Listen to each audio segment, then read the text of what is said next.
ये लोग पगला गए हैं और इनको किसी पागल खाने में भर्ती कराने की जरूरत है। देखिए, बेटियां किसी की भी हो, बेटियां देश की बेटी है। क्या कभी आपने देखा कांग्रेस या अन्य विपक्षी दल के नेता ये कहते हो कि अनुपम खेर ने दूसरे की पत्नी को ले आया? ऐसा तो कभी नहीं कहा। स्मृति ईरानी जी अपने सहेली के पति से शादी कर ली, किसी ने तो नहीं कहा। इंदिरा गांधी जी फिरोज गांधी से शादी कर मुस्लिम हो गई, स्मृति ईरानी जी पारसी से शादी करके कट्टर हिंदू हो गई। तो ये देश पूछता है, देश का आम नागरिक होने के नाते ये सवाल पूछा जाता है कि स्मृति ईरानी जी के जो बेटी का जो बार था सिल्ली बार गोवा में, वो मृतक के नाम पर था और उसमें स्मृति ईरानी जी तो बिलबिला रही थी। स्मृति ईरानी जी, आपको पता होगा, मैं स्मृति ईरानी जी के लिए चूड़ियाँ हमेशा रखता हूँ अपने पास। ये आप सालों भर 12 मास 3600 दिन देखिएगा ये चूड़ियाँ। आखिर ये स्मृति ईरानी जी का खून क्यों नहीं खौल रहा है? इनका खून पानी क्यों हो गया है? जब महंगाई चरम पर है, जब हमारे देश की बहन बेटियों के साथ दरिंदगी होती है, उसी उत्तर प्रदेश में आपने देखा होगा, लखीमपुर खीरी की घटना देखी होगी, उसके बाद दूसरा घटना भी उत्तर प्रदेश में होता है, एक शब्द नहीं बोलती है। यही स्मृति ईरानी जी इतनी बेशर्म हो गई कि ये नहीं बोलती हैं। जब भाजपा का नेता मेघालय में जो भाजपा का प्रदेश उपाध्यक्ष है, जो चकला घर चलाता है, उस पर एक शब्द नहीं बोलती हैं। आखिर क्यों? हिंदुस्तान के अंदर जितने भी कुकर्म होते हैं, संस्कारहीन लोगों का महास्वर्ग है भारतीय जनता पार्टी। आप ये कह सकते हैं दुनिया का जितने कुकर्मी है वो सारे भाजपा में मिलेंगे। हथियारों का सप्लायर तारिक भाजपा में, भारत की खुफिया जानकारी पाकिस्तान को देने वाला कैलाश विजयवर्गीय का राइट हैंड ध्रुव सक्सेना भारतीय जनता पार्टी में, चकला घर चलाने वाला मेघालय का प्रदेश उपाध्यक्ष बर्नार्ड और कहाँ भाजपा में। राजनीति में कहा जाता है शाम दाम दंड भेद, सब कुछ कबूल है, लेकिन मौजूदा राजनीति में घिनौनापन वो एक नया टूल है, नया हथकंडा है, जिसके जरिए मौजूदा राजनीति में किस तरह से राहुल गांधी की इस भारत यात्रा को लगातार टारगेट किया जा रहा है। बीजेपी आईटी सेल तमिलनाडु के निर्मल कुमार ने एक फोटो ट्वीट किया कि राहुल गांधी बच्चों के साथ में फ्लर्ट कर रहे हैं, और वो जो फोटो है, उस फोटो में जो लड़की है जिसको फ्लर्ट करने की बात कही गई है, वो लड़की राहुल गांधी की बहन यानी प्रियंका गांधी की बेटी है। अब सोचिए, इससे गंदा, इससे घिनौना और कुछ हो सकता है क्या? इसी पर बात करेंगे। हमारे साथ में आप जान रहे हैं लगातार इस भारत यात्रा का हिस्सा है पंकज जी। शाम दाम दंड भेद तो हमने सुना था, लेकिन ये घिनौनापन और इस घिनौनेपन की एक तरह से ये कहें कि पूरी की पूरी जो हदें हैं वो सब पार कर दी है। किस तरह से प्रियंका गांधी की बेटी के साथ में राहुल का फोटो जोड़ करके क्या क्या कहा जा रहा है? सवाल है, खिसियाली बिल्ली खम्मा नोचे।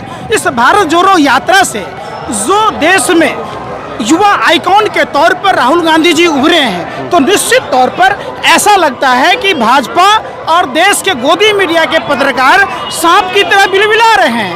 वो अनाप शनाप बोल रहे हैं, मानसिक दिवालियापन के शिकार हो गए हैं। भला एक बात बताइए, कोई मामा अपनी भांजी के साथ अगर एक रिश्ते, आप देखिएगा कि रिश्ता जो होता है वो रिश्ता बहुत ही पावन रिश्ता होता है, और भारतीय जनता पार्टी के नेता ने, आईटी सेल के हेड ने जिस प्रकार से दुष्प्रचारित करने की कोशिश की है इस भारत जोड़ो यात्रा को, तो निश्चित तौर पर ये लोग पगला गए हैं और इनको किसी पागल खाने में भर्ती कराने की जरूरत है। लेकिन जिस तरह से राहुल गांधी लगातार बच्चों से मिल रहे हैं और बच्चे लगातार राहुल गांधी से मिल रहे हैं, तो ऐसा लग रहा है कि ये वहीं पर जो है वो तीर मारने की कोशिश की गई है कि ये बच्चे जो मिल रहे हैं, तो ये बता दिया जाए कि राहुल गांधी तो देखिए बच्चों के साथ में भी इस तरह की, यानी पहले राहुल गांधी को पप्पू साबित करने की कोशिश की गई, अब उनका कैरेक्टर असैसिनेशन जो है वो किया जा रहा है। एक्चुअली क्या ये लोग कोरे गप्पू हैं और ये झूठ बोलते हैं। जिस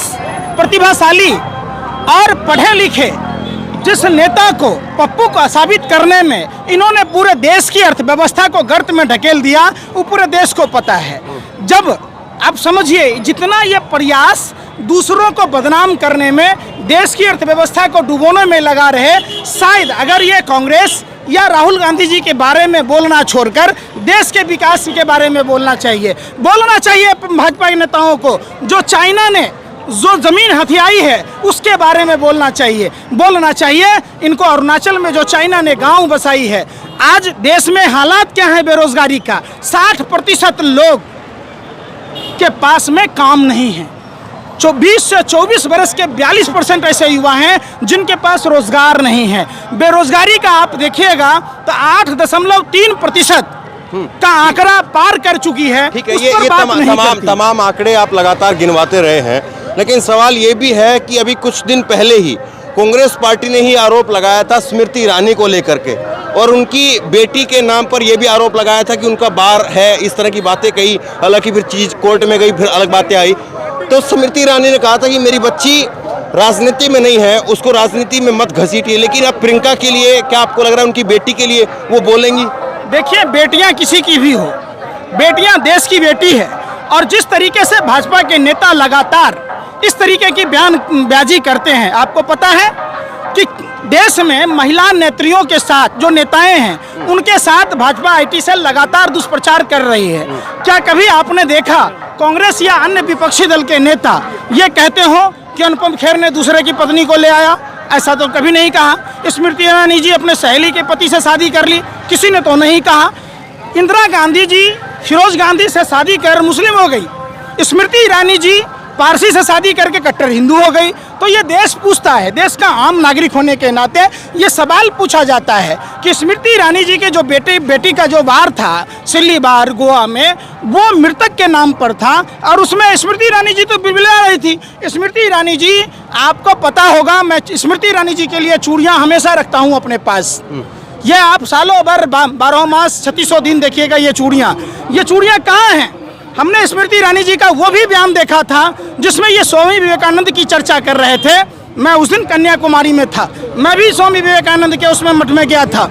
सवाल है कि ये दुष्प्रचार करने वाले लोग हैं, आखिर ये स्मृति ईरानी जी का खून क्यों नहीं खौल रहा है? इनका खून पानी क्यों हो गया है? जब महंगाई चरम पर है, जब हमारे देश की बहन बेटियों के साथ दरिंदगी होती है, उसी उत्तर प्रदेश में आपने देखा होगा, लखीमपुर खीरी की घटना देखी होगी, उसके बाद दूसरा घटना भी उत्तर प्रदेश में होता है, एक शब्द नहीं बोलती है। यही स्मृति ईरानी जी इतनी बेशरम हो गई, ये नहीं बोलती हैं। जब भाजपा का नेता मेघालय में जो भाजपा का प्रदेश उपाध्यक्ष है, जो चकला घर चलाता है, उस पर एक शब्द नहीं बोलती हैं। आखिर क्यों? क्या इनको महिला होने का अपना ये नहीं है? स्मृति ईरानी के नाम पर, और जब हम केरल में चल रहे हैं, केरल में पदयात्रा का हिस्सा आप लोग बने हुए हैं, तो मुझे याद आता है कि केरल में एक हथनी की मौत हुई थी और उसके नाम पर भी जो है उस स्मृति ईरानी ने भी जो है कई सारी बातें कही थी और हथनी की मौत को लेकर के बड़ा मुद्दा बनाया था। निश्चित तौर पर हमें भी संवेदना था हथनी के मौत पर, लेकिन स्मृति ईरानी जी से पूछिए, गुजरात में जहरीली शराब कांड हुई, कई माताएं बहनें विधवा हो गई, कई बच्चे यतीम हो गए, कई लोगों की किडनियां खराब हो गई, कई लोगों के आंखों की रोशनी चली गई, तब स्मृति ईरानी जी कहाँ थी? पूछिए स्मृति ईरानी जी से। बार बार उसी गुजरात में पिछले बार भी जहरीली शराब कांड हुआ था, बार बार ड्रग्स का रैकेट पकड़ा जाता है, अडानी के पोर्ट पर पकड़ा जाता है। स्मृति ईरानी जी कहाँ होती हैं? घर का चूल्हा चौका जलाना मतलब मुश्किल हो गया है। ऐसे दौर में स्मृति ईरानी जी की चुप्पी और ड्रग्स रैकेट पर नहीं बोलना, महंगाई पर नहीं बोलना, बेरोजगारी पर नहीं बोलना, एक महिला घर की लक्ष्मी होती है और महिला होने के नाते घर के बच्चों का, बुजुर्गों का, सबका ख्याल रखना महिलाओं का दायित्व होता है। स्मृति ईरानी जी अकुशल महिला हैं। अगर स्मृति ईरानी जी को घर परिवार की चिंता होती तो बेरोजगारी पर, महंगाई पर, ड्रग्स रैकेट पर, तमाम मुद्दों पर बोलना चाहिए। देखिए, वैसे तो खैर परिवार के बच्चों का, परिवार का भरण पोषण का जिम्मेदारी वो सबकी है, लेकिन स्मृति ईरानी से सवाल इसलिए जरूरी बन जाता है क्योंकि उनके पास में महिला बाल विकास मंत्रालय है, और महिला बाल विकास मंत्रालय जब उनके पास में है और एक ऐसे ही एक्सपीरियंस से वो अभी अपने आप को कहती है वो गुजरी हैं, जब उनकी बच्ची को लेकर के इस तरह की बातें कही गई, तो सवाल संवेदना को लेकर के उठते हैं। सवाल इस बात को लेकर के उठते हैं कि आखिरकार जब अपने साथ में कुछ होता है तो आपकी संवेदनाएं जाग जाती हैं, आपकी भावनाएं जाग जाती हैं, लेकिन जब दूसरे के साथ में होता है तो कैसे चुप्पी छा जाती है। और खुद इसमें बीजेपी आईटी सेल का हेड है, उसकी फोटो निर्मला सीतारमन के साथ में है और नरेंद्र मोदी जी के साथ में है। हाँ। मैं वही तो कह रहा हूँ, हिंदुस्तान के अंदर जितने भी कुकर्म होते हैं, संस्कारहीन लोगों का महास्वर्ग है भारतीय जनता पार्टी। आप ये कह सकते हैं दुनिया का जितने कुकर्मी है वो सारे भाजपा में मिलेंगे। हथियारों का सप्लायर तारिक भाजपा में, भारत की खुफिया जानकारी पाकिस्तान को देने वाला कैलाश विजयवर्गीय का राइट हैंड ध्रुव सक्सेना भारतीय जनता पार्टी में, चकला घर चलाने वाला मेघालय का प्रदेश उपाध्यक्ष बर्नार्ड कहाँ भाजपा में, ड्रग्स रैकेट आप देखिए पूरा प्रमिला गोस्वामी के पास में कोकीन पाया गया। तो तमाम जब मुद्दे देखिएगा तो सब में कहीं ना कहीं भाजपा के लोग आज एक बहुत बड़ा पनाह लेने का जगह भारतीय जनता पार्टी हो गया। असम के मुख्यमंत्री पर लगातार सीबीआईडी की बात होती थी, शारदा चिट फंड की बात होती थी। आप बंगाल के जो प्रतिपक्ष के नेता हैं इनके शुभेंदु अधिकारी क्या भगवान राम कहते हैं कि गरीबों का पेट काटा हुआ पैसा लूट लो? ये लोग भगवान के नाम को बेचने वाले लोग हैं, भगवान के नाम पर डकैती करने वाले लोग हैं। शुभेंदु अधिकारी के बारे में आज क्यों नहीं सीबीआईडी संज्ञान लेती है? गरीब लोगों का पैसा, पेट काटा हुआ पैसा ये लूटने वाली भारतीय जनता पार्टी आज नारायण राणे पर क्यों नहीं बात होती है? सिर्फ पॉलिटिकल चंदा लेने के लिए। इसीलिए जो है मैं कह रहा था कि राजनीति जो है वो अक्सर कई बार राजनेता आपस में, और ये इसमें देखिए कोई भी पार्टी हो, वो तमाम नेता, चाहे उसमें आप कांग्रेस की बात करिए, बीजेपी की बात करिए और दूसरी अन्य क्षेत्रीय पार्टियों की बात करिए, कई बार ऐसा हमने देखा है कि गाए बगाए नेता शाम दाम दंड भेद का प्रयोग करते रहे हैं। लेकिन इस तरह का घिनौनापन वो मौजूदा समय में आया है और इसको रोकना बहुत ज़रूरी है। और इसकी रोकने की जिम्मेदारी जो सत्ता में है, जिनके नेता लगातार इस प्रकार के प्रकरण में शामिल रहे हैं, उनकी सबसे ज़्यादा बन जाती है। अब सवाल यही है कि जिस बीजेपी आईटी सेल की फ़ोटो नरेंद्र मोदी के साथ में है, निर्मला सीतारमण के साथ में है, और उन्होंने इतना घटिया ट्वीट किया है, क्या भारतीय जनता पार्टी उसको बाहर का रास्ता दिखाएगी या आईटी सेल से अब उनका प्रमोशन करके उनको कोई बड़ा नेता बना करके दिल्ली बुलाया जाएगा? ये एक बड़ा सवाल है। इस वीडियो खूब शेयर कीजिए और जिस तरह का ये ट्वीट किया गया है इसको लेकर आपकी जो भी राय हो नीचे कमेंट बॉक्स में अपनी राय जरूर दें और इस वीडियो को खूब शेयर करते हुए ऑनलाइन न्यूज़ इंडिया को सब्सक्राइब करें। धन्यवाद। इस खबर को अभी लाइक करें, शेयर करें, अभी चैनल को सब्सक्राइब करें और घंटी जरूर दबाएं।